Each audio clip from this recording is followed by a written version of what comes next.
Bismillahirrahmanirrahim. Assalamualaikum warahmatullahi wabarakatuh. Alhamdulillah. Assalatu wassalam ala rasulillah. Wala hawla wala quwata illa billah. Amma ba'du. Adik-adik sekalian yang mencintai Allah dan semoga pula dicintai oleh Allah Subhanahu wa taala. Alhamdulillah, kita bersyukur kepada Allah Subhanahu wa taala yang sudah memberikan banyak sekali kenikmatan kepada kita semua, sehingga pada kesempatan pagi hari yang berbahagia ini, ya, di hari Sabtu, tanggal berapa Syawal sekarang? Lebarannya hari Ahad. Senin berarti tanggal 2, Selasa tanggal 3, Rabu tanggal 4, Kamis tanggal 5, Jumat tanggal 6, berarti sekarang tanggal 7 Syawal ya adik-adik ya. Walhamdulillah kita sudah melewati bulan puasa. Semoga Allah menerima amal ibadah kita semua. Dan kita sekarang sudah sampai di bulan Syawal ya adik-adik. Semoga semangat ibadah kita tetap terjaga karena Allah Subhanahu wa taala, Rabb yang kita sembah di bulan Ramadan adalah Rabb yang sama, Tuhan yang sama yang kita sembah di bulan Syawal juga. Jadi, kalau semangat ibadah itu jangan hanya di bulan Ramadan saja, tapi harus juga di bulan-bulan yang lainnya. Wa'bud rabbaka hatta ya'tiyakal yakin, kata Allah. Dan sembahlah Allah, ibadahilah Allah sampai ajal kita menjemput. Berarti sepanjang kita masih ada usia, di setiap waktu kita diperintahkan untuk beribadah kepada Allah Subhanahu wa taala.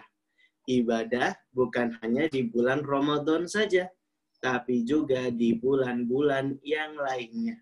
Itu adalah bukti kita bahwa kita mencintai Allah Subhanahu wa taala. Adik-adik cinta tidak sama Allah? Tentu saja cinta dong Kak Erlan. Iya Kak Erlan, cinta sama Allah. Masya Allah. Kalau adik-adik semua cinta sama Allah, cinta sama Rasulullah, maka harus semangat mengerjakan apa-apa yang diperintahkan Allah dan Rasulullah. Nah adik-adik sekalian, tahu tidak kalau ada loh orang yang sangat mencintai Allah dan Rasul-Nya. Bahkan mereka disebut sebagai orang-orang yang terbaik. Hah? Iya, dia disebut sebagai orang-orang yang terbaik. Bahkan disebut sebagai manusia yang Allah ridhoi mereka semua. Siapa mereka? Mereka adalah para sahabat Nabi radhiyallahu anhum jami'an. Sahabat Nabi itu adalah generasi terbaik adik-adik. Mereka adalah manusia-manusia terbaik setelah Rasulullah Shallallahu Alaihi Wasallam tentunya. Para sahabat itu kata Nabi, khairun nasi qarni, tsumma alladziina yalunahum, tsumma alladziina yalunahum. Sebaik-baik generasi itu adalah pada masaku kata Nabi, yaitu para sahabat Nabi. Oh iya, Kak Erlan izin sebentar ya. Ini anaknya Kak Erlan minta tolong diambilkan mainan. Tunggu sebentar ya. Baik, Kak. Sebentar, Pak. Ya, anaknya Kak Erlan namanya Faiz.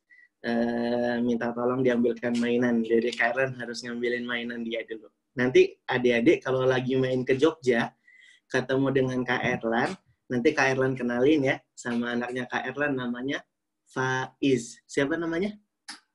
Faiz. Usianya 3 tahun. Masya Allah. Nah, adik-adik sekalian, Kak Erlan cerita sampai mana tadi? Sampai Faiz. Bukan yang Faiz. Oh, yang tentang sahabat ya? Iya, yang tentang sahabat Nabi. Mereka adalah generasi terbaik. Mereka orang-orang yang terbaik yang mencintai Allah dan Rasul-Nya, bahkan Allah meridhoi mereka. Ya, adik-adik sekalian, makanya di kajian kali ini kita ingin mempelajari salah seorang dari sahabat Nabi yang namanya Mus'ab bin Umair. Siapa namanya adik-adik? Mus'ab bin Umair. Siapa namanya? Mus'ab bin Umair. Nah, adik-adik sekalian dirahmati oleh Allah Subhanahu wa taala, dulu ketika Nabi SAW diutus menjadi nabi, kemudian Nabi SAW langsung berdakwah, mengajak orang-orang terdekatnya. Nabi ajak Khadijah, istrinya, untuk masuk Islam. Kemudian Nabi juga ajak sahabat terbaiknya siapa? Abu Bakar As-Siddiq untuk masuk Islam. Banyak sekali yang Nabi ajak. Meskipun awal-awal ketika Nabi menyeru kepada Islam, cuma sedikit orang saja yang baru menerima. Nah, adik-adik sekalian, salah satu dari mereka yang menerima dakwah Nabi adalah Mus'ab bin Umair. Di zaman Nabi SAW, ada seorang pemuda yang kaya raya. Hah? Berpenampilan rupawan. Hah? Rupawan itu apa, Kak Erlan? Rupawan itu cakep dan ganteng. Sering. Pemudanya kaya raya, penampilannya ganteng, dan dia memang terbiasa dengan berbagai macam kenikmatan-kenikmatan dunia. Ibunya sayang sekali kepada Mus'ab bin Umair, seorang pemuda kaya raya yang ganteng tadi. Bajunya aja dibelikan yang bagus-bagus. Sering. Wah, sendalnya juga dibeliin dari Yaman. Masya Allah, Yaman itu negeri yang jauh dari Mekah. Tapi sengaja dibeliin sama ibunya supaya penampilannya Mus'ab bin Umair jadi penampilan yang sangat bagus dan sedap untuk dipandang. Adik-adik sekalian, bahkan parfumnya Mus'ab bin Umair itu wangi banget. Dulu parfumnya bukan yang semprot-semprot ya, tapi pakai wewangian-wewangian yang dikenakan di pakaian ataupun di badan. Adik-adik tahu tidak?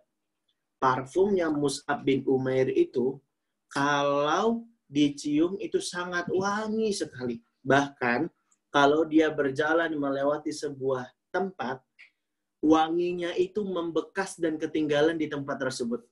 Jadi kalau Mus'ab bin Umair lewat sebuah jalan, lalu kemudian ada sahabat lain yang mengikutinya,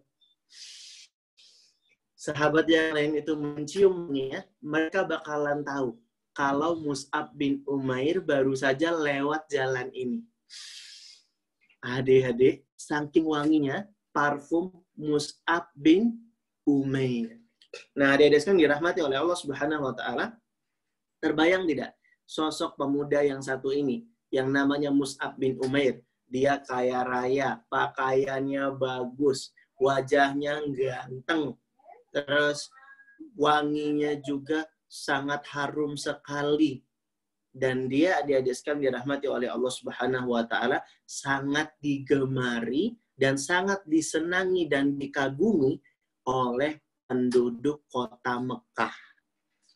Nah, adik-adik sekalian dirahmati oleh Allah Subhanahu wa taala, Mus'ab bin Umair adalah pemuda yang pintar. Dia cerdas. Dia bisa membedakan mana yang hitam, mana yang putih, mana yang benar, mana yang salah. Itulah sebabnya kenapa Mus'ab bin Umair mau masuk Islam. Meskipun awalnya adik-adik dia masuk Islam secara diam-diam. Nanti Kak Erlan akan ceritakan lebih detail tentang sosok Mus'ab bin Umair ini, bagaimana dia masuk Islam, dan bagaimana pula dia bersemangat untuk mengamalkan dan mendakwahkan Islam. Adik-adik sekalian dirahmati oleh Allah Subhanahu wa taala, sebelum Kak Erlan cerita lebih detail tentang Mus'ab bin Umair, Kak Erlan mau cerita terlebih dahulu bahwa Mus'ab bin Umair itu dilahirkan 14 tahun setelah lahirnya Nabi Shallallahu Alaihi Wasallam.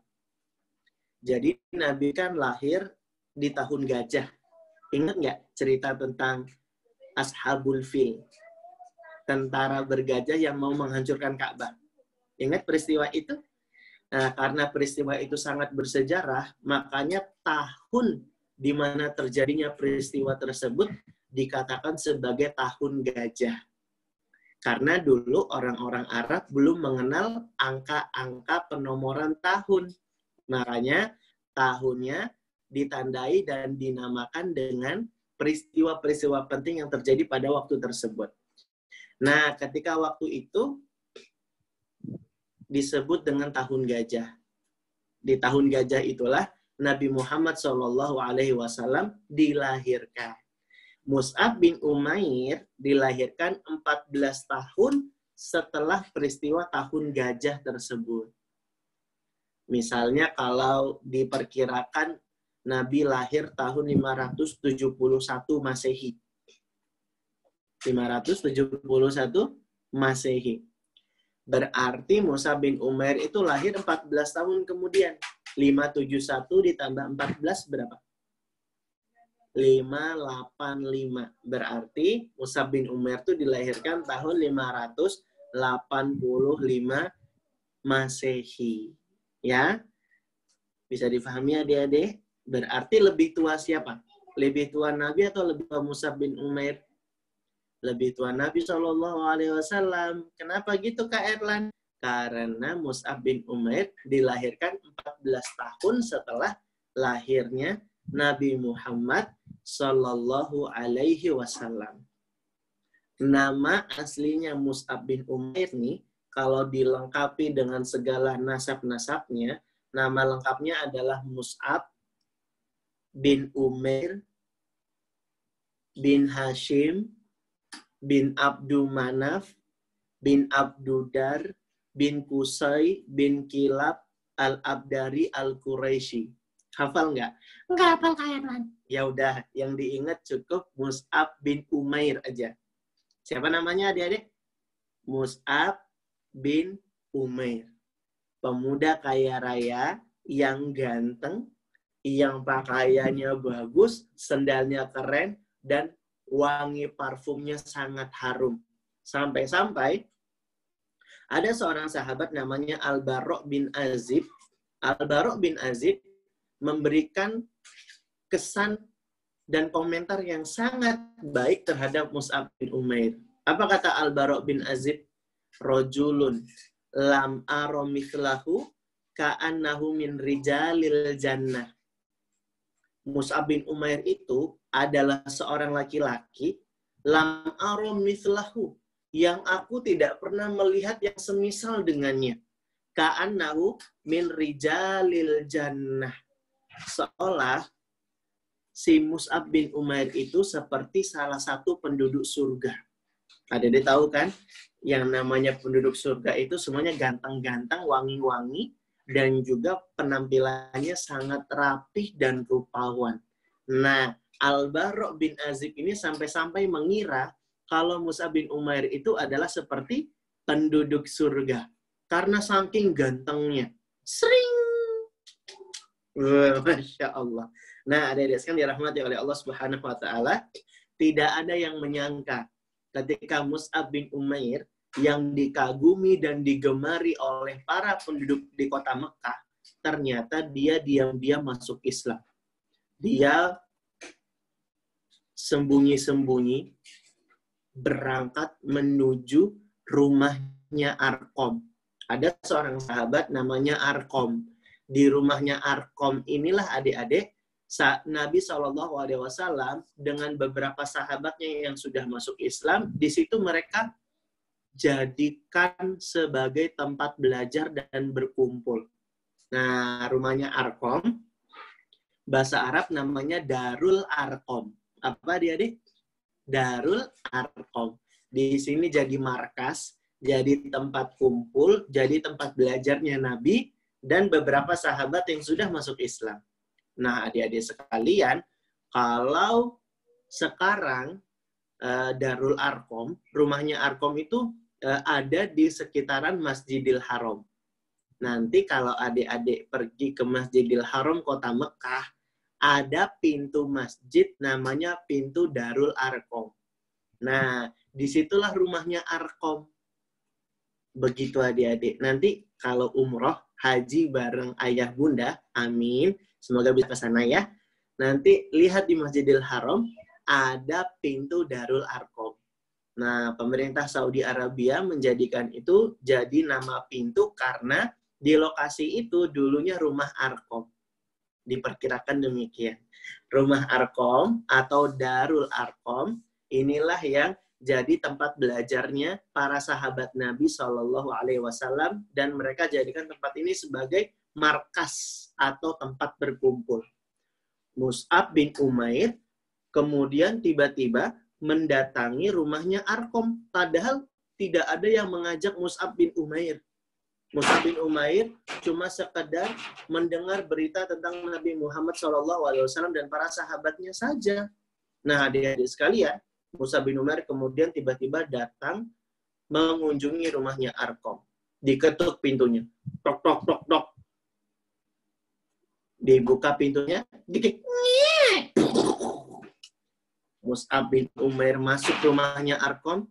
Lalu kemudian Mus'ab bin Umair seketika itu bertemu dengan Nabi dan dia langsung bersyahadat di hadapan Nabi Muhammad sallallahu alaihi wasallam. Asyhadu alla ilaha illallah wa asyhadu anna Muhammadan Rasulullah. Aku bersaksi tiada ilah yang berhak disembah dengan benar selain Allah. Dan aku juga bersaksi bahwa Nabi Muhammad adalah utusan Allah. Adik-adik sekalian dirahmati oleh Allah Subhanahu wa taala, Mus'ab bin Umair masuk Islam, tapi ibunya yang sangat menyayangi dan memanjakan Mus'ab bin Umair, awal-awal itu tidak mengetahuinya. Ibunya Mus'ab bin Umair itu adik-adik sayang banget sama Mus'ab bin Umair. Yang beliin Mus'ab bin Umair pakaian yang bagus, sendal yang bagus, kemudian parfum yang wangi. Yang membelikan itu semua adalah ibunya. Ibunya itu sangat sayang sama Mus'ab bin Umair. Bahkan saking sayangnya adik-adik, ketika Mus'ab bangun tidur,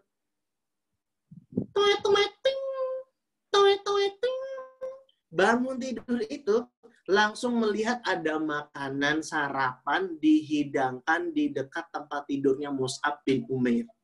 Masya Allah. Ini menunjukkan betapa Mus'ab bin Umair itu sangat disayang dan sangat dimanjakan oleh ibunya. Ibunya belum memeluk Islam.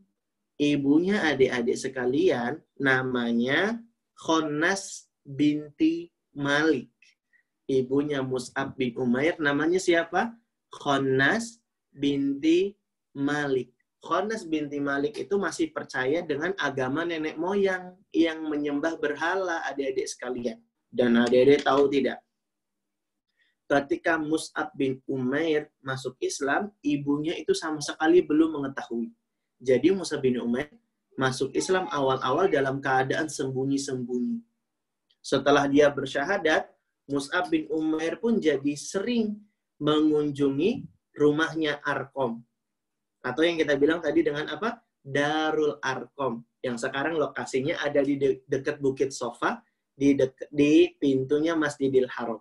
Nah, adik-adik sekalian dirahmati oleh Allah Subhanahu wa ta'ala, Mus'ab bin Umair setelah dia masuk Islam sering berkunjung ke rumahnya Arqam. Untuk apa, Kak? Ya, untuk belajar.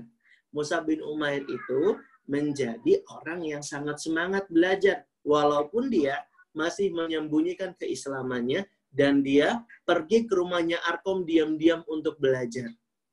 Bayangin adik-adik, mau belajar aja harus diam-diam. Harus sembunyi-sembunyi pergi ke rumahnya Arqam. Kalau kita sekarang belajar enak nggak? Enak. Perlu sembunyi-sembunyi nggak? Enggak. Bahkan orang tua kita mendukung sekali kan.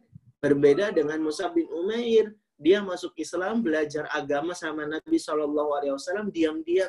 Karena nggak pengen ketahuan orang tuanya. Ibunya nanti bakalan marah banget kalau misalnya tahu kalau Mus'ab bin Umair itu masuk Islam dan pergi ke rumahnya Arqam untuk belajar. Suatu kali, adik-adik, ketika Mus'ab bin Umair pergi ke rumahnya Arqam, ternyata ada seorang yang bernama Uthman bin Tolhah. Uthman bin Tolhah ternyata melihat Mus'ab bin Umair pergi ke rumah Arqam. Ini tandanya Mus'ab bin Umair berarti sudah percaya dengan agama yang dibawa oleh Muhammad. Lalu Uthman bin Tolhah langsung lari buru-buru kembali ke rumahnya Mus'ab bin Umair untuk ketemu siapa nama ibunya tadi? Khonnas binti Malik. Uthman bin Tolhah lalu kemudian menceritakan kepada ibundanya Mus'ab bin Umair, Khonnas binti Malik. Dia ceritakan kalau itu Mus'ab bin Umair, dia pergi ke rumah Arqam, dia masuk Islam. Ternyata Khonnas binti Malik, ibunya Mus'ab bin Umair, tidak terima kalau anaknya yang disayang dan dicinta, kalau ternyata anaknya Mus'ab bin Umair itu masuk Islam. Sesampainya di rumah, Mus'ab bin Umair yang tadinya menyembunyikan keislamannya, akhirnya sekarang sudah ketahuan kalau dia masuk Islam dan ibunya tidak terima. Lantas apa yang terjadi adik-adik?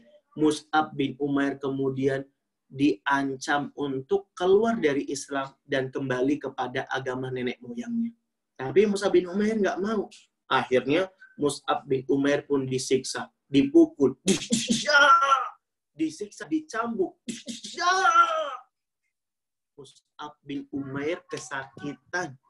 Mus'ab bin Umair disiksa oleh ibunya karena Mus'ab masih ingin tetap berpegang teguh membela keislamannya.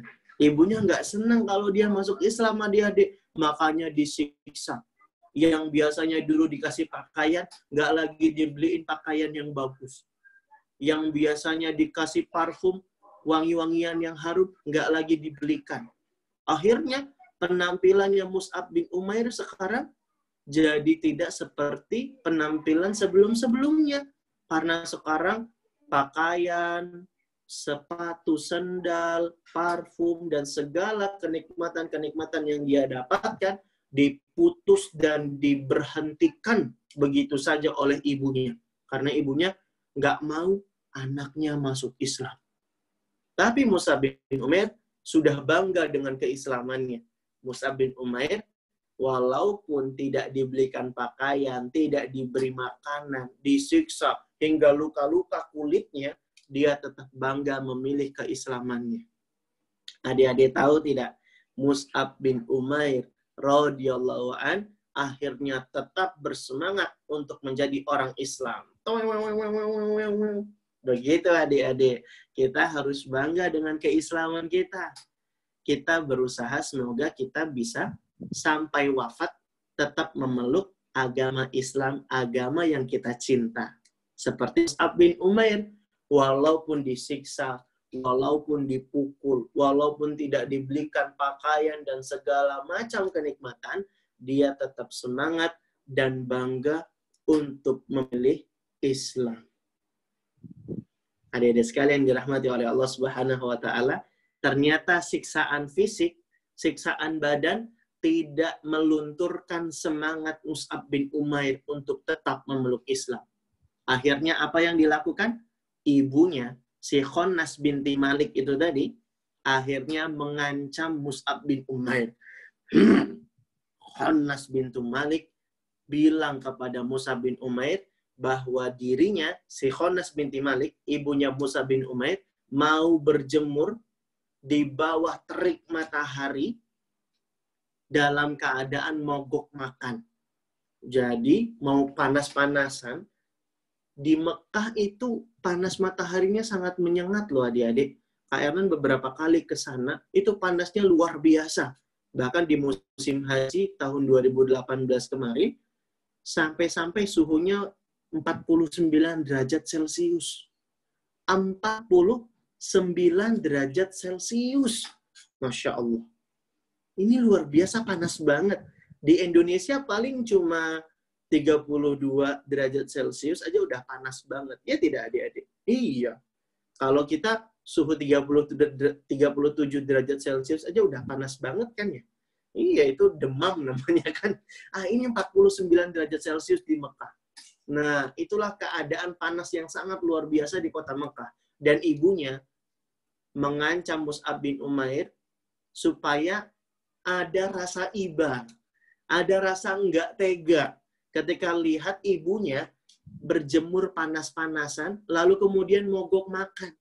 Nggak mau makan walau sesuap makanan apapun nggak mau.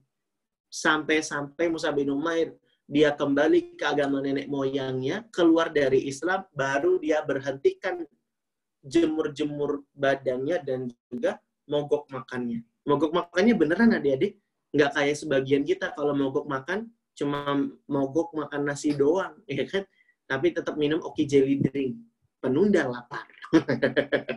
Adik-adik, ini beneran. Dia mogok makan ibunya. Bayangin adik-adik, sedih nggak kalau lihat ibu kita jemur diri panas-panasan dan nggak mau makan? Nggak tega kan? Tapi Mus'ab bin Umair, dia juga merasa iba sebenarnya, merasa tidak tega. Tapi mencintai Allah dan Rasul, mencintai agama Islam, itu di atas segala apapun yang ada di dunia ini.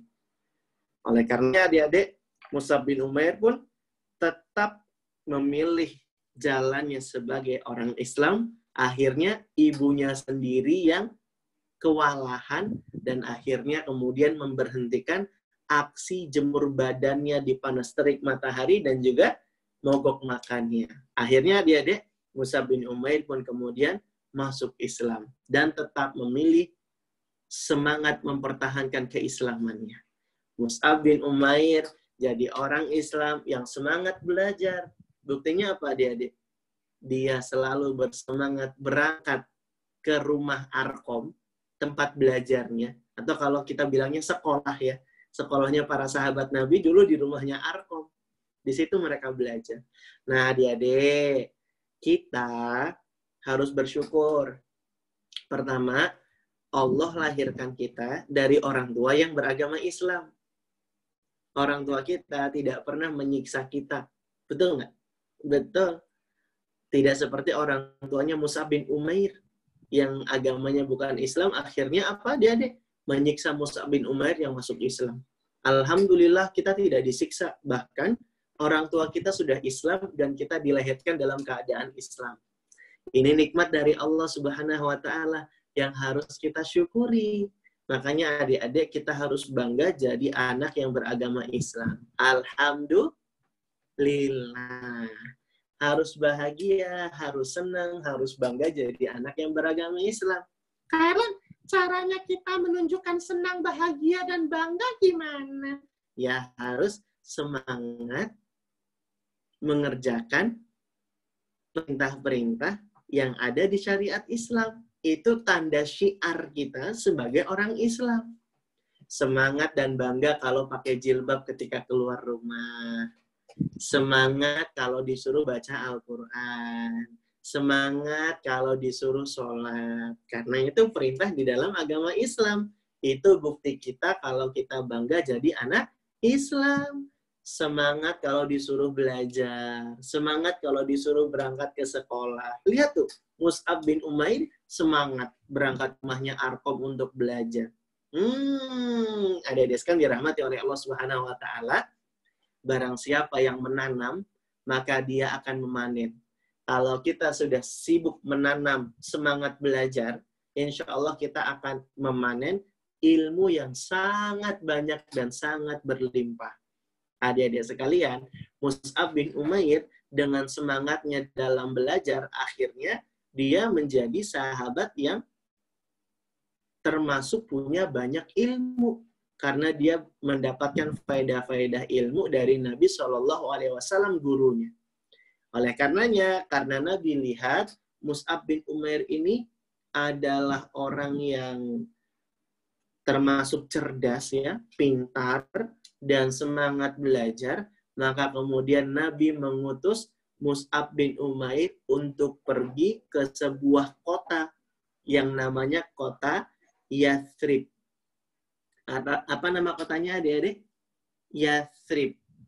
Nama kota Yathrib ini nama kota dulunya. Kalau sekarang nama kotanya bukan Yathrib lagi, tapi namanya kota Madinah. Apa nama kotanya deh? Madinah. Betul. Sebelum Nabi SAW hijrah ke Madinah, Mus'ab bin Umair sudah lebih dulu pergi ke kota Madinah. Nabi utus Mus'ab bin Umair sebagai duta pertamanya kaum muslimin yang mengajarkan Islam dan mendakwahkan Islam. Kenapa kok Mus'ab bin Umair yang dipilih? Karena Mus'ab bin Umair itu semangat belajar dan dia apa? Makanya Nabi pilih dia. Tuh adik-adik, orang yang berilmu, orang yang semangat belajar, dia pasti punya keunggulan. Dia lebih diutamakan. Inilah keutamanya orang-orang yang berilmu. Makanya Nabi SAW mengutus Mus'ab bin Umair untuk pergi ke kota Madinah. Mendakwahi kota Madinah. Karena dulu yang masuk Islam di kota Madinah itu baru 12 orang. Baru berapa adik-adik? 12 orang. Makanya Mus'ab bin Umair diutus untuk pergi ke kota Madinah. Padahal Mus'ab bin Umair itu masih muda loh ketika itu usianya. Masih muda dan dia berangkat sendirian dari Mekah menuju kota Madinah. Padahal perjalanannya jauh. Adik-adik tahu nggak jaraknya berapa? Mekah ke Madinah. 450 kilometer. Kalau naik mobil bis di zaman sekarang dengan kecepatan yang lumayan ngebut dan jalan aspal yang mulus, itu bisa ditempuh selama 6 jam perjalanan. Itu sekarang. Kalau pakai mobil bis dan jalanannya mulus atau bagus. Kalau dulu adik-adik, jalannya itu paling naik onta. Jalannya berbukit-bukit ataupun padang pasir yang tandus. Nggak ada restoran, nggak ada ojek online, nggak ada mau mampir-mampir, nggak bisa adik-adik. Paling juga ya ke tempat perkampungan, jadi tamu, minta disuguhkan makanan. Paling itu saja yang bisa diandalkan. Mus'ab bin Umair jalan dari Mekah ke Madinah. Memenuhi perintah dari Rasulullah SAW untuk apa? Untuk berdakwah. Mengajarkan Islam kepada 12 orang di kota Madinah yang sudah awal-awal masuk Islam, sekaligus mengajak para penduduk Madinah yang lainnya untuk masuk Islam. Walhamdulillah adik-adik, tidak butuh waktu lama, 1 tahun, baru 1 tahun berdakwah, sudah mulai banyak yang masuk Islam. Hal ini terbukti adik-adik ketika orang-orang Madinah beserta dengan Mus'ab bin Umair pergi berhaji ke Mekah, sudah ada 70 orang beriman yang laki-laki dan perempuan. Dan ini menunjukkan berarti setahun berdakwahnya Mus'ab bin Umair sudah bisa mengislamkan 70 orang lebih. Ini Masya Allah, prestasi luar biasa. Karena Mus'ab bin Umair memang orangnya pintar. Dia pandai memilih kata-kata. Dia juga orangnya santun, sopan, akhlaknya baik. Jadi banyak yang senang kalau duduk di dekatnya. Sehingga wajar saja banyak orang-orang di kota Madinah yang masuk Islam. Nah, Kak Erlan sekarang mau sedikit cerita tentang gimana sih kisahnya Mus'ab bin Umair dalam mendakwahi penduduk di kota Madinah. Adik-adik sekalian dirahmati oleh Allah Subhanahu wa Ta'ala. Dengarkan ya, Karen mau cerita misterius nih. Siap ya? Oke, Karen mulai ya. Sudah siap? Oke. Serius ah. Yo, sudah siap ya? Oke. Adik-adik sekalian dirahmati oleh Allah Subhanahu wa Ta'ala. saat datang di kota Madinah, Mus'ab bin Umair itu langsung menginap di tempat seorang sahabat yang namanya As'ad bin Zurarah. Siapa Kairan? Namanya agak susah. Mus'ab menginap di rumahnya siapa? Rumahnya As'ad. As'ad bin Zurarah. As'ad bin Zurarah. Mus'ab bin Umair menginap di rumahnya As'ad bin Zurarah. Dan Mus'ab bin Umair ketika berdakwah pun dibantu sama As'ad bin Zurarah. As'ad bin Zurarah inilah yang menunjukkan kepada siapa-siapa saja nih kita harus berdakwah. Orang-orang mana saja yang harus kita dakwahi. Kabilah-kabilah mana, suku-suku mana, kampung-kampung mana yang harus kita dakwahi. As'ad bin Zurarah sangat membantu Mus'ab bin Umair dalam berdakwah. Pernah suatu kali adik-adik, As'ad bin Zurarah pun ya sangat terlihat menolong Mus'ab bin Umair dalam menyampaikan risalah Islam kepada penduduk kota Madinah. Makin rame, akhirnya orang-orang yang masuk Islam lewat perantara Mus'ab bin Umair. Dan singkat cerita adik-adik, ada 2 pimpinan kabilah. Kalau tidak salah Kak Erlan coba mengingat-ingat nama kabilahnya itu Bani Abdul Ashhal. Di antara 2 pimpinan kabilah ini adalah yang pertama namanya Usaid bin Hudair dan juga Sa'ad bin Mu'adz. Siapa namanya? 2 pimpinannya tadi? Usaid bin Hudair dan juga siapa? Sa'ad bin Mu'adz. Sa'ad bin Mu'adz. Nah, adik-adik, Usaid bin Hudair dan Sa'ad bin Mu'adz ini adalah pimpinan kabilah yang juga diislamkan oleh Mus'ab bin Umair. Nah, karena pimpinannya sudah masuk Islam, akhirnya warga-warga dan masyarakatnya yang jadi pengikut si pimpinan ini, akhirnya mereka juga masuk Islam. Nih pinternya Mus'ab bin Umair. Kalau pengen mengislamkan, langsung diarahkan kepada tokoh pimpinan kabilahnya, tokoh pimpinan sukunya, tokoh pimpinan masyarakatnya. Sehingga masyarakat bisa langsung mengikuti untuk masuk Islam. Nah, Usaid bin Hudair ini adik-adik yang mengislamkan adalah Mus'ab bin Umair dengan izin Allah Subhanahu wa taala. Padahal adik-adik tahu nggak? 2 tokoh ini awalnya marah-marah dulu loh datang kepada Mus'ab bin Umair karena sebel, kesel. Kok Mus'ab bin Umair ini ngajakin orang-orang masuk Islam? Dia nggak terima. Mus'ab bin Umair dengan kesantunannya, dengan ketenangannya dia bilang, "Kenapa tidak Anda duduk dulu di sini saja sebentar?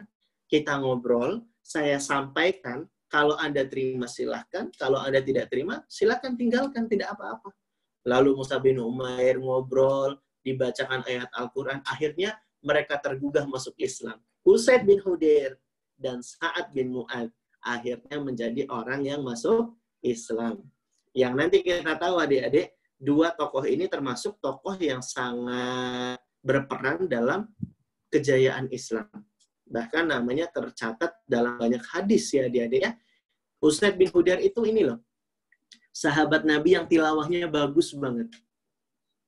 Kalau ngaji, suaranya merdu. Sampai-sampai kalau dia ngaji itu, si Usaid bin Hudair nih, yang diislamin sama Mus'ab bin Umair ya, si Usaid bin Hudair ini sampai-sampai kalau dia ngaji, malaikat itu turun mendengarkan.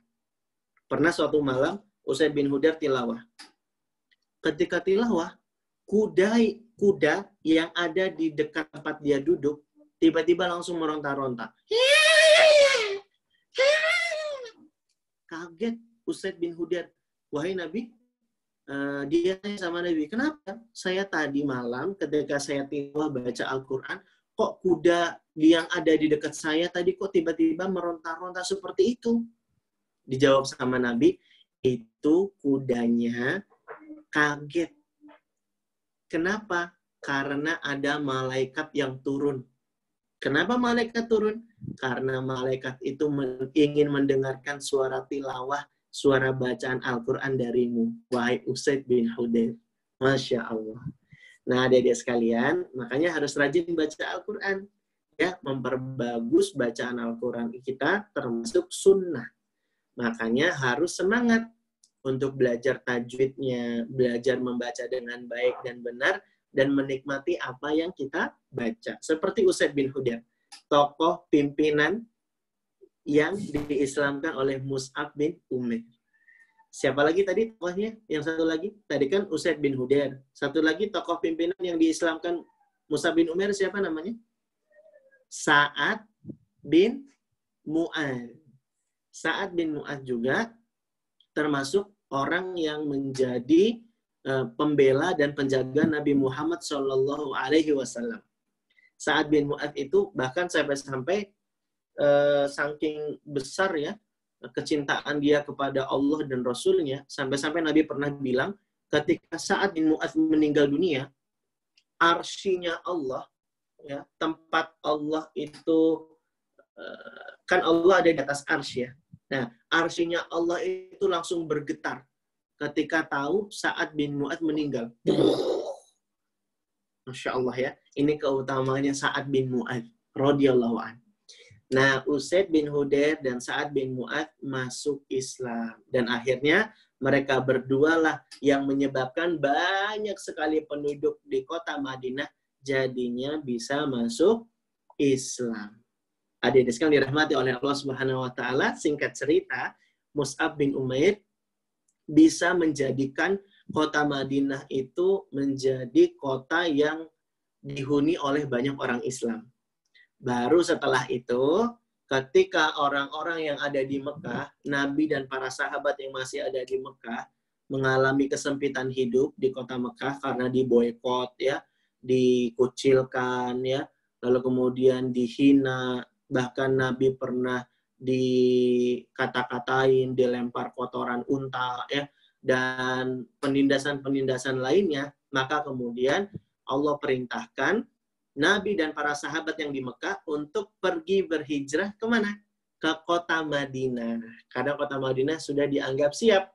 Dan Mus'ab bin Umair lah yang mengawalinya, mendakwahi dan mengajarkan para penduduk kota Madinah tentang ilmu-ilmu keislaman, dan Mus'ab bin Umair dengan izin Allah yang menjadi perantara membuat mereka jadi masuk Islam. Lantas kemudian Allah perintahkan Nabi dan para sahabat yang di Mekah untuk berhijrah. Alam takun ardullah wasi'ah. Bukankah bumi Allah itu luas, kata Allah. Maka berhijrahlah. Lalu kemudian Nabi dan para sahabat pergi hijrah dari kota Mekah menuju kota Madinah. Nah, di Madinah inilah adik-adik Islam mulai berkembang. Islam mulai berjaya. Islam mulai membangun sebuah kejayaan. Banyak sekali kemenangan-kemenangan yang didapatkan oleh kaum muslimin, ya. Di antara perang-perang yang ada di awal-awal itu Mus'ab bin Umair ikut serta di dalamnya. Perang Badar, Mus'ab bin Umair ikut. Bahkan juga di perang Uhud, ya. Perang Uhud, Mus'ab bin Umair juga ikut. Nah, adik-adik sekalian dirahmati oleh Allah Subhanahu wa taala, waktu perang Badar tahun 2 Hijriah, kaum muslimin menang. Dan kaum musyrikin kalah. Abu Jahal meninggalnya di perang Badar. Nah, orang-orang Quraisy di kota Mekah, orang-orang musyrikin Quraisy di kota Mekah nggak terima. Mereka kalah besar di perang Badar. Maka di tahun setelahnya, tahun 3 Hijriah, mereka ingin membuat balas dendam. Lalu di tahun 3 Hijriah ini, adik-adik sekalian, terjadilah sebuah perang yang namanya Perang Uhud. Nah, di Perang Uhud inilah Mus'ab bin Umair tampil sebagai pahlawan. Mus'ab bin Umair ditunjuk oleh Nabi SAW untuk menjadi orang yang memegang panji bendera Islam mewakili kaum muhajirin. Sering dia pegang bendera. Karena kalau lagi perang, mau nggak mau harus pakai bendera, adik-adik. Karena bendera ini simbol dari kelompok yang sedang berperang. Kalau benderanya ini jatuh di tangan musuh, berarti kelompok itu kalah. Makanya orang-orang yang memegang bendera ini adalah orang-orang pilihan. Mus'ab bin Umair adalah orang yang pegang bendera dari kalangan kaum muhajirin. Nah, adik-adik sekalian, Mus'ab bin Umair itu tampil dengan gagah berani, tidak takut mati, dia siap berjuang membela Islam. Adik-adik sekalian dirahmati oleh Allah Subhanahu wa taala. Oke. Mus'ab bin Umair di perang Uhud, dia menjadi orang yang gagah berani, berjuang mempertahankan bendera ini. Nah, adik-adik sekalian, di perang Uhud ini terjadi sebuah huru-hara, di mana ketika itu sebenarnya kaum muslimin sudah hampir menang. Tapi qadarullah, pasukan berpanah yang Nabi sudah perintahkan untuk tetap berjaga-jaga di atas bukit, sebagian pasukan pemanah itu justru malah turun ke bawah. Karena dipikir sudah merasa menang dan saatnya berbagi harta rampasan perang, maka sebagian mereka turun. Nah, karena sebab pasukan pemanah yang kurang taat kepada Nabi, inilah yang menjadi kaum muslimin yang tadinya di atas angin hampir menang, akhirnya kemudian berbalik keadaan kaum muslimin yang diserang. Nah, di sela-sela keramaian, serangan balik dari kaum musyrikin kepada kaum muslimin itu, ada seorang kafir musyrikin yang namanya Ibnu Qami'ah Al-Laythi. Siapa namanya? Ibnu Qami'ah Al-Laythi. Dia tunggangi kudanya. Ibnu Qami'ah, dia bermaksud ingin membunuh Nabi Muhammad SAW. Dia pikir orang yang sedang memegang bendera itu adalah Nabi Muhammad. Karena dari segi perawakannya, dari segi tampilan postur tubuhnya, Mus'ab bin Umair itu mirip dengan Nabi Muhammad SAW. Maka kemudian Ibnu Qami'ah Al-Laythi bermaksud membunuh orang yang sedang memegang panji bendera ini. Maka diambil pedangnya, sering. Ini apa adik-adik? Ini pensil, tapi pura-pura jadi pedang, ya. Tajam nggak? Pura-puranya pedangnya tajam, ya. Ibnu Qami'ah Al-Laythi keluarkan pedangnya, lalu dia ingin merebut bendera kaum muslimin tersebut, karena benderanya dipegang Mus'ab bin Umair dengan tangan kanan, maka kemudian Mus'ab bin Umair pun diserang oleh Ibnu Qami'ah Al-Laythi. Ibnu Qami'ah datang dengan mengambil pedangnya, lalu kemudian dia tebas tangan kanannya Mus'ab bin Umair. Mus'ab bin Umair tidak takut, tidak khawatir, dia tidak menjerit kesakitan, justru dia mengatakan firman Allah Subhanahu wa taala di surat Wa ma Muhammadun illa rasul qad khalat min qablihi rasul. Tangan kanannya putus. Benderanya tidak rela kalau direbut musuh, maka dia berikan ke tangan kirinya. Shring! Akhirnya tangan kanan putus, tidak dihiraukannya, sekarang dia pegang dengan tangan kirinya. Ketika dia pegang dengan tangan kirinya, adik-adik, Ibnu Qami'ah datang lagi mengambil pedangnya, sering ditebas tangan kirinya Mus'ab bin Umair. Sering! Wa ma Muhammadun illa rasul qad khalat min qablihi rusul. Dan tidaklah Nabi Muhammad itu melainkan seorang rasul, dan telah berlalu pula rasul-rasul yang sebelumnya. Mus'ab bin Umair tidak nangis, tidak takut, tidak khawatir, dan tidak gentar. Ketika tangan kanan putus, tangan kiri putus. Dia cuma mengatakan firman Allah, wa ma Muhammadun illa rasul qad khalat min qablihi rusul. Dan tidaklah Nabi Muhammad itu melainkan seorang rasul, dan telah berlalu pula rasul-rasul sebelumnya. Kak Erlan, maksud ayat ini apa Kak Erlan? Surat Ali Imran ayat 144 ini. Maksudnya, Mus'ab bin Umair itu yakin kalau agama, ajaran yang dibawa sama Nabi Muhammad itu adalah agama yang benar, yang sama-sama dibawa oleh rasul-rasul sebelumnya. Jadi, kalau sudah ngerasa benar, kalau sudah merasa di atas jalan kebaikan, ngapain takut, ngapain khawatir, ngapain gentar. Harus semangat berjuang membela keislaman.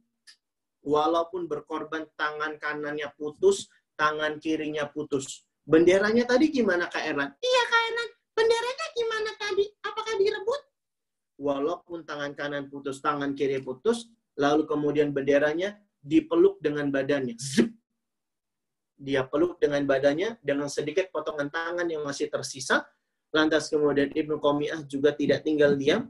Dia ambil tombak, dia ambil senjata tajam, lalu ditujah, ditusuk berkali-kali badannya Mus'ab bin Umair.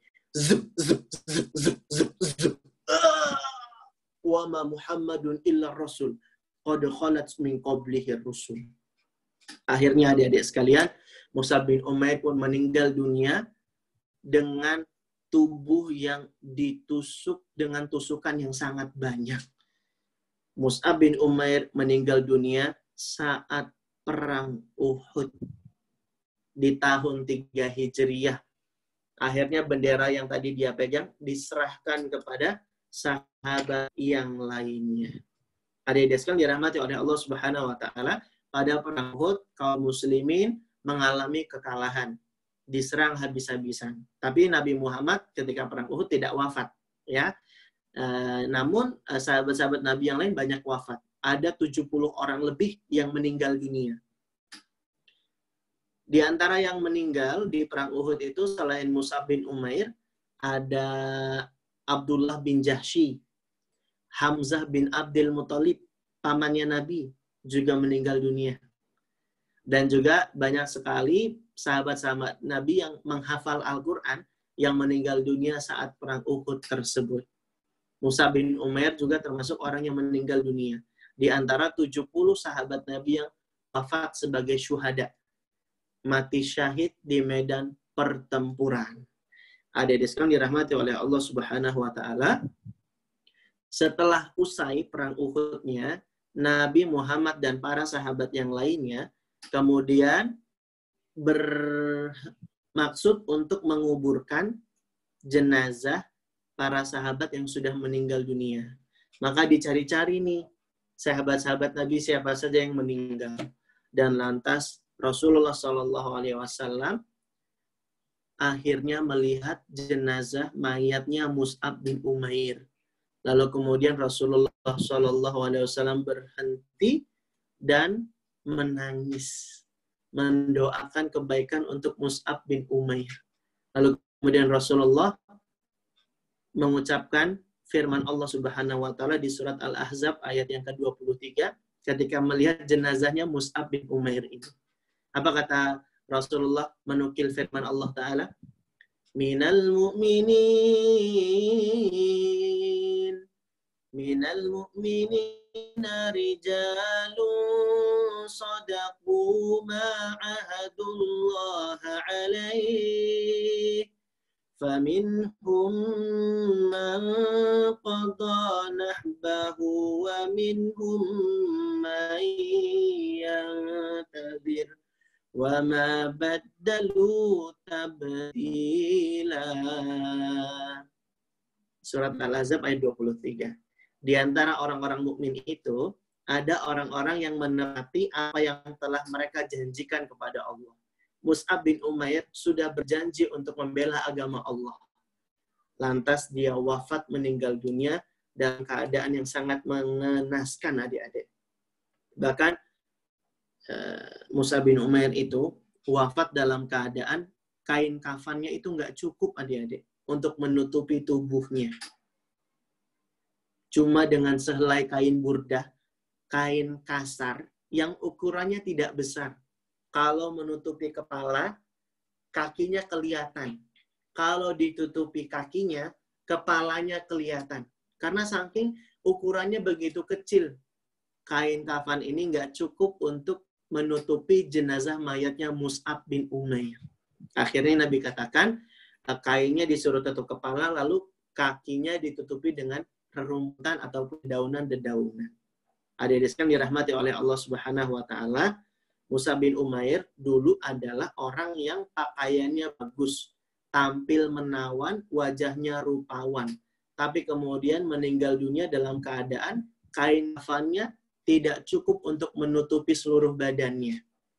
Makanya Kak Erlan jadi teringat sabda Nabi SAW, kata Nabi, ma ra'aitu bi Makkah ahadan ahsana limmah wala araqqa hullah wala an'ama ni'mah min Mus'ab bin Umair. Kata Nabi, aku tidak pernah melihat seorang pun di Mekah yang lebih rapih rambutnya, lebih bagus pakaiannya, dan yang paling banyak diberikan kenikmatan dibandingkan Mus'ab bin Umair. Nabi bilang begini. Dulu di Mekah ngelihat Mus'ab bin Umair, rambutnya bagus, pakaiannya keren, sendalnya bagus, wanginya harum. Tapi kemudian masuk Islam, dia korbankan, dia tinggalkan seluruh kenikmatan untuk membela agama Allah Subhanahu wa Ta'ala. Bahkan dia pun meninggal dunia dalam keadaan yang sangat menyedihkan, sampai-sampai kain kafannya itu nggak cukup untuk menutupi seluruh badan. Adik-adik sekalian dirahmati oleh Allah Subhanahu wa Ta'ala. Akhirnya Mus'ab bin Umair pun meninggal dunia di usia yang ke-40 tahun, di tahun 3 Hijriah pada peristiwa Perang Uhud. Dan adik-adik sekalian, sahabat-sahabat yang lain juga sangat sedih melihat keadaan meninggal dunianya Mus'ab bin Umair. Sampai-sampai Abdurrahman bin Auf ketika suatu kali di lain kesempatan dia dihidangkan makanan yang sangat enak, Abdurrahman bin Auf nggak nafsu makan. Kenapa gitu, Kak Irlan? Karena dia teringat dengan Mus'ab bin Umair. Inilah adik-adik sekalian, sosok yang bernama Mus'ab bin Umair, superhero kita, yang wajib kita jadikan teladan. Inilah pahlawan kita, sahabatnya Nabi Shallallahu Alaihi Wasallam. Makanya kalau kita ngefans dengan superhero-superhero, ya ini mereka superhero yang nyata, para sahabat Nabi. Ini pahlawan kita, adik-adik. Jadi ngefansnya jangan ke Iron Man, jangan ke Batman, jangan ke Superman.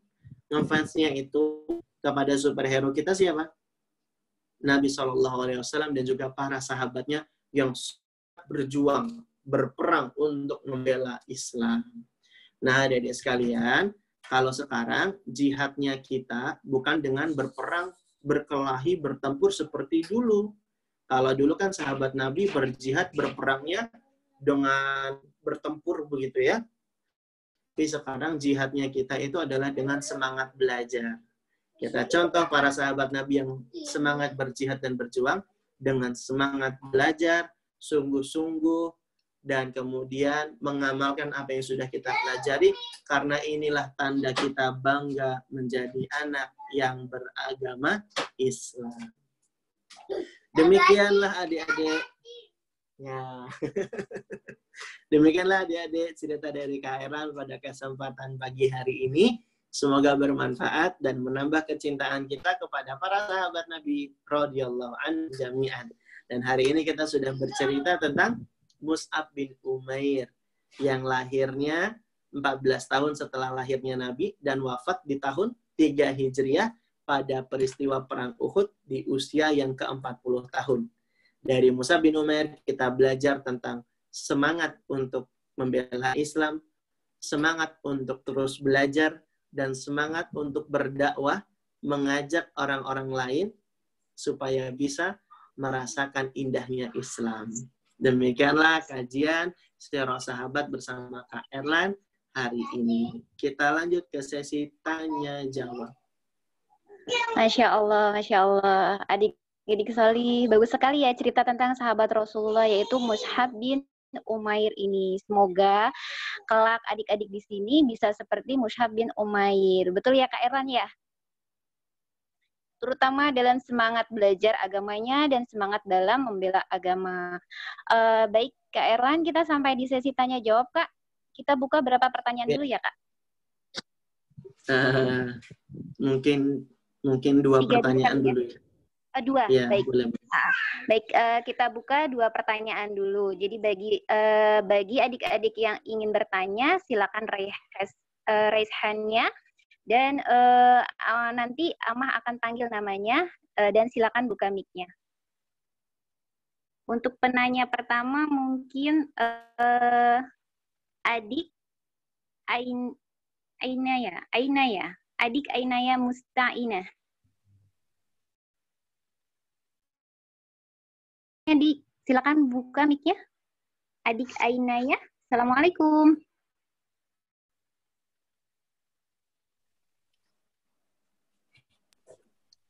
Assalamualaikum. Waalaikumsalam warahmatullahi wabarakatuh.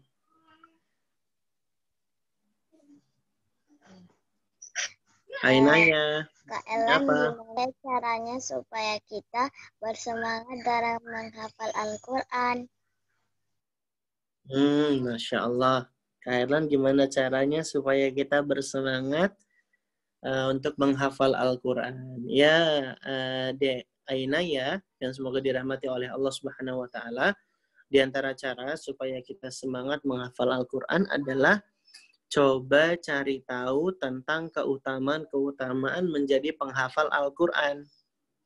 Ya, di antara keutamaannya kan nanti di akhirat bisa memberikan jubah kemuliaan bagi orang tua di surga.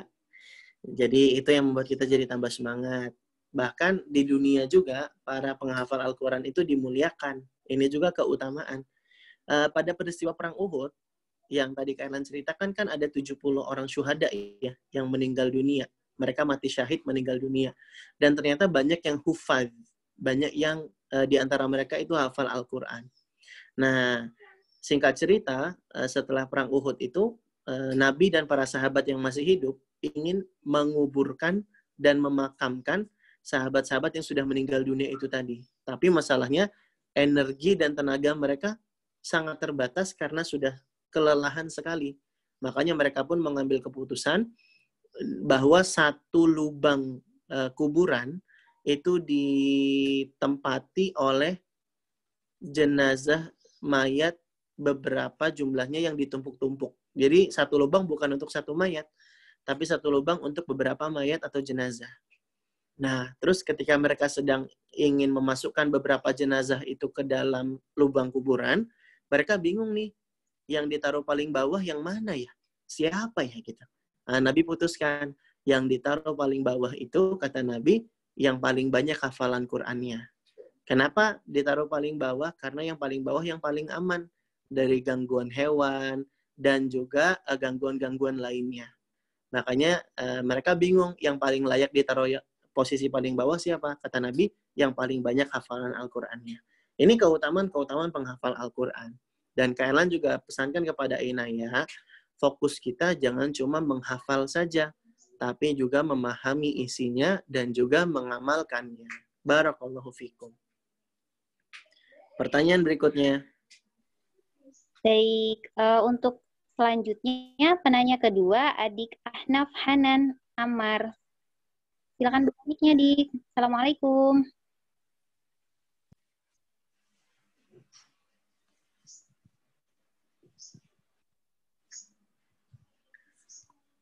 Silakan, Ahnaf Hanan Amar. Assalamualaikum Kak Erlan. Waalaikumsalam warahmatullahi wabarakatuh. Kak Erlan, anak mau tanya. Ya. Batu Hajar Aswad yang ada di Ka'bah ditemukan oleh Nabi Ibrahim itu berasal dari mana? Kenapa bisa ada di Ka'bah? Nabi Ibrahim mendapatkan Hajar Aswad dari mana? Hajar Aswad mana Nabi Ibrahim mendapatkan? Dan apa keistimewaan Hajar Aswad? Oh iya, Masya Allah. Barakallahu fiik. Pertanyaannya bagus sekali ini ya. Ya, jadi Hajar Aswad. Apa artinya Hajar Aswad? Hajar Aswad itu dari kata hajar dan aswad. Hajar itu artinya batu, aswad itu artinya hitam. Berarti Hajar Aswad itu artinya adalah batu yang hitam.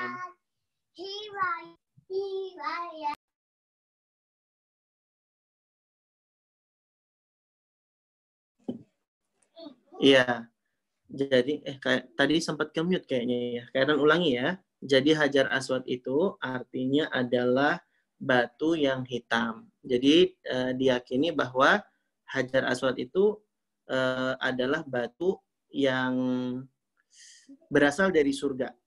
Kalian pernah baca kitab yang ditulis oleh Syekh Muhammad Ilyas Abdul Ghani, diceritakan bahwa batu Hajar Aswad itu asalnya dari surga dan tadinya warnanya putih. Nah, tadi warnanya apa? Warnanya putih. Hanya saja semakin ke sini, semakin berlalu waktu, batunya menjadi hitam. Karena apa? Karena dosa-dosanya manusia. Makanya para ulama mengambil hikmah, bayang karena dosa saja, batu yang putih itu bisa menjadi hitam. Lalu kemudian bagaimana dengan hati kita? Nah, kalau kita berbuat dosa dan maksiat, nanti hati kita juga bisa menjadi hitam. Nah, jadi Hajar Aswad itu asalnya dari mana? Asalnya adalah dari surga, ya. Batu yang berasal dari surga. Kalau Kairan nggak salah baca, yang meletakkan Nabi Ibrahim alaihissalam, ya. Wallahu ta'ala bishawab. Demikian. Baik, Kak Erlan. Masih bisa bertanya lagi atau bagaimana, Kak? Sudah 2 ya. Kayaknya masih bisa. Masih bisa. Baik. Kita buka 2 pertanyaan lagi.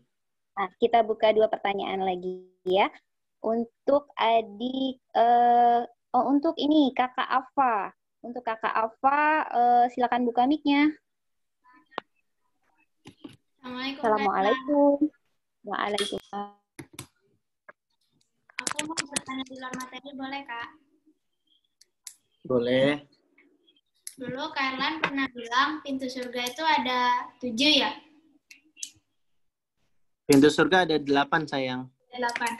Nah, ada gak orang yang bisa masuk lewat ke-8 pintu surganya itu, Kak? Ada orang yang bisa masuk ke pintu surga lewat 8-8-nya. Siapa dia? Adalah Abu Bakar As-Siddiq radhiyallahu an. Ya. Siapa namanya? Abu Bakar As-Siddiq radhiyallahu an. Karena Abu Bakar itu adalah orang yang sangat bersemangat mengerjakan kebaikan-kebaikan yang ada sampai-sampai pintu-pintu surga itu berhak untuk dimasuki oleh Abu Bakar As-Siddiq radhiyallahu an. Masya Allah ya. Dan pintu surga itu kan macam-macam namanya ya. Ada pintu Ar-Royan, pintu bagi orang yang suka berpuasa. Terus ada pintu sholat, ada pintu zakat, itu kan ya. Ada pintu haji, ada pintu birrul walidain, gitu kan ya. Maka ini semuanya diborong semua ini. Semuanya diborong oleh Abu Bakar As-Siddiq radhiyallahu anhu. Yang Kak Erlan tahu demikian. Wallahu ta'ala a'lamu bissawab. Jadi ya kita memang harus semangat mengerjakan amal-amal kebaikan apapun yang bisa kita kerjakan. Kalau dalil-dalil umum, ada sih sebenarnya keutamaan-keutamaan amalan yang bisa membuat kita masuk pintu surga dari pintu manapun yang kita kehendaki. Misalnya amalan-amalan menjadi istri yang patuh dan taat pada suami. Nah, Dedek nanti kan mau jadi istri ya. Tapi masih jauh ya. Dan ini keutamaannya bagi istri yang dia sholat, dia puasa, kemudian dia menjaga kehormatan dirinya, lalu dia patuh sama suaminya, ya kata Nabi SAW, dia nanti bisa masuk surga dari pintu mana saja yang dia kehendaki. Wallahu ta'ala a'lam.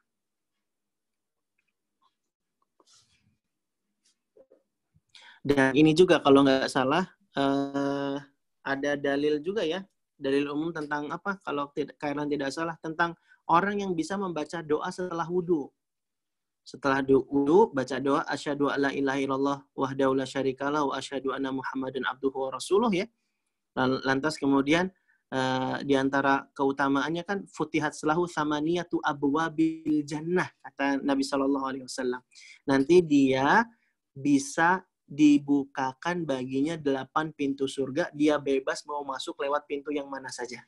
Nah, ini diantara amalan-amalan yang bisa membuat kita jadi juga bisa masuk surga dari pintu yang mana saja.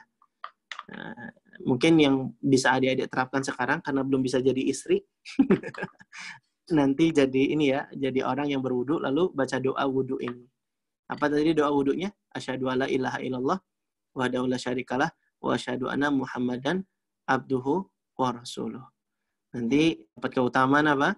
Bisa masuk pintu surga, yang 8 itu dari pintu yang mana saja. Ada juga tambahan redaksi lainnya, Allahumma ja'alni minat tawabina wa ja'alni minal mutatahhirin. Ya, digabung juga boleh. Wallahu ta'ala a'lamu bis-shawab. Demikian. Baik, masih satu lagi ya, Kak Erlan ya? Ya, satu lagi. Satu, Masih bisa satu lagi. satu nanya lagi. Dengan adik Umar sudah raise hand dari tadi. Silakan buka mic-nya. Umar, bukan Umar punya. Iya. Sudah ngomong. Waalaikumsalam. Assalamualaikum Umar. Waalaikumsalam. Umar mau tanya apa? Kak Erlan, kalau Ya. puasa tapi gak sholat hukumnya apa? Kalau puasa tapi nggak sholat. Iya. Kalau kemarin Umar puasa sholat nggak? Ada yang sholat 5 waktu, ada yang sholatnya kocar-kacir. Umar tinggal di mana sih? Kok bahasanya kayak logat-logat Jawa Timur ya? Surabaya.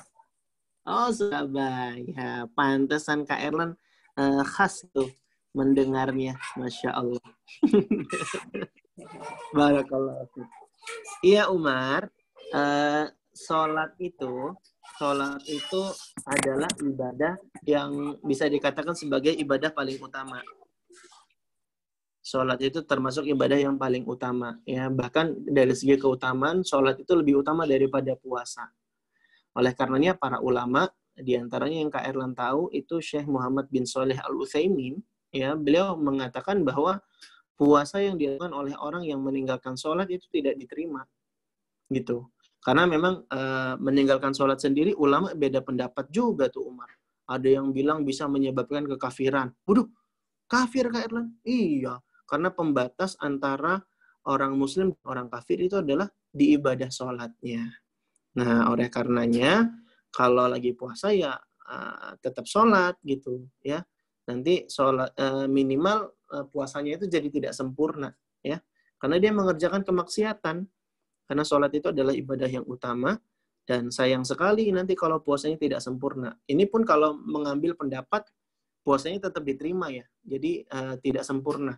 Tapi kalau Kak Erlan sejauh ini sih ngambil pendapatnya Syekh Muhammad bin Shalih Al-Utsaimin yang bilang kalau puasa yang dilakukan oleh orang yang meninggalkan sholat, puasanya tidak diterima.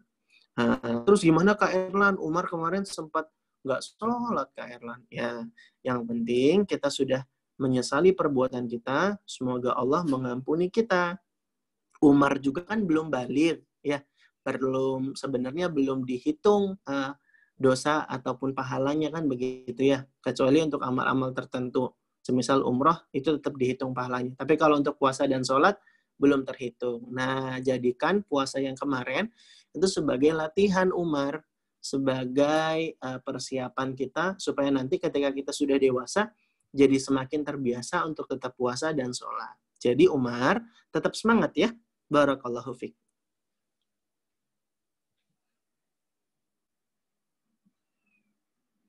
Mungkin satu lagi Kak Erlan pilih ya. Masih. Oh ya, baik Kak. Adik siapa Kak? Ini nih, Zarifah Azarlin. Oh baik. Adik Zarifah, bisa buka mic-nya. Terakhir nih ya. Zarifah Aliazarlin. Assalamualaikum Kak. Waalaikumsalam warahmatullahi wabarakatuh. Alia, apa kabar? Sehat? Alhamdulillah. Anabi khair Kak. Masya Allah. Gimana lebarannya? Alhamdulillah Kak, bisa kumpul sama keluarga Kak. Alhamdulillah. Masya Allah. Alia mau tanya apa?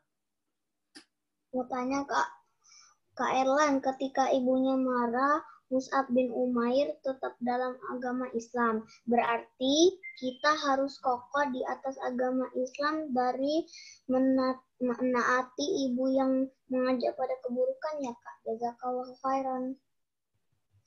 Iya, wa jazakillah khairan. Iya, jadi Kak Erlan, mungkin sebagian adik-adik bertanya, kan taat sama orang tua itu perbuatan baik, Kak Erlan. Lah, terus ini kalau orang tua ngajakin dan nyuruh kita untuk keluar dari Islam gimana? Ya benar, taat kepada orang tua itu baik, tapi tidak mutlak. Karena la ta'ata li makhlukin. Tidak ada ketaatan kepada makhluk dalam hal maksiat. Oleh karenanya, meskipun orang tua kita, semisal orang tuanya Musa bin Umair tadi, menyuruh Musa bin Umair keluar dari Islam, ya Musa bin Umair nggak mau mengikutinya. Karena Allah dan Rasul itu di atas segala-galanya. Makanya Musa bin Umair tetap kokoh. Dia bangga dengan keislamannya. Begitu deh Alia. Barakallahu fiqh. Ya Kak, jazakallahu khairan Kak untuk penjelasan Wa Kak. jazakallahu khairan. Semoga kajian hari ini bermanfaat buat adik-adik sekalian. Dan buat adik-adik semua makin ngefans, makin suka, dan makin cinta kepada para sahabat Nabi. Dan yang kita ceritakan kali ini adalah sahabat Mus'ab bin Umair. Dan semoga nanti adik-adik tetap semangat ya untuk ngaji lagi dan cari tahu lagi tentang sahabat-sahabat Nabi yang lainnya. Karena para sahabat Nabi itu adalah superhero yang sebenar-benarnya. Barakallahu fikum wa ahsanallahu ilaikum. Khairan akhiri subhanakallahumma wa bihamdika asyhadu alla ilaha illa anta astaghfiruka wa atubu ilaik. Kita kembalikan ke moderator ataupun MC. Baik Kak, terima kasih. Sebelum kita tutup, Ama akan mengumumkan dulu Kak Erlan pemenang resum terlengkap. Siapa adik-adik yang udah nggak sabar di sini nanti pengumuman resum tersebut. Baik, Ama akan umumkan pemenangnya ya. Pertama, selamat pada Ananda, kepada Zarifah Alia Zarlin, dan juga kepada adik Azrina Zafira Lubis. Kami ucapkan selamat kepada Ananda, penulis resum terbaik dari acara kajian Anak Solih online bersama Kak Erlan Iskandar. Untuk pemenang akan dihubungi admin, dan bagi adik-adik yang belum berkesempatan menang, semoga tetap bersemangat dalam menuntut ilmunya ya. Baik, alhamdulillah selesai sudah kajian Kak Erlan hari ini ya. Baik, mungkin ada kata-kata semangat Kak buat adik-adik di sini, penyemangat. Semangat. Kata-kata penyemangat buat adik-adik di sini. Ya, semoga adik-adik semua tetap semangat untuk mencintai para sahabat Nabi, dan insya Allah 2 pekan lagi kita ketemu lagi di ruang Zoom bersama Kobar. Insya Allah kita akan bahas sahabat Nabi yang lainnya. Mau request cerita tentang sahabat Nabi apa, nanti disampaikan ke panitia ya. Insya Allah Kak Erlan akan coba ceritakan. Barakallahu fiik. Baik, untuk adik-adik yang sudah berpartisipasi, raise hand, dan belum dapat kesempatan bertanya, jazakumullah khair, tetap semangat ya, dan terima kasih buat para orang tua yang telah mendampingi anak-anaknya. Baik Kak, kita sudahi, jazakumullah khair kepada para peserta, kepada adik-adik semua, jazakumullah khairan kepada Kak Erlan sudah bersedia mengisi kajian hari ini.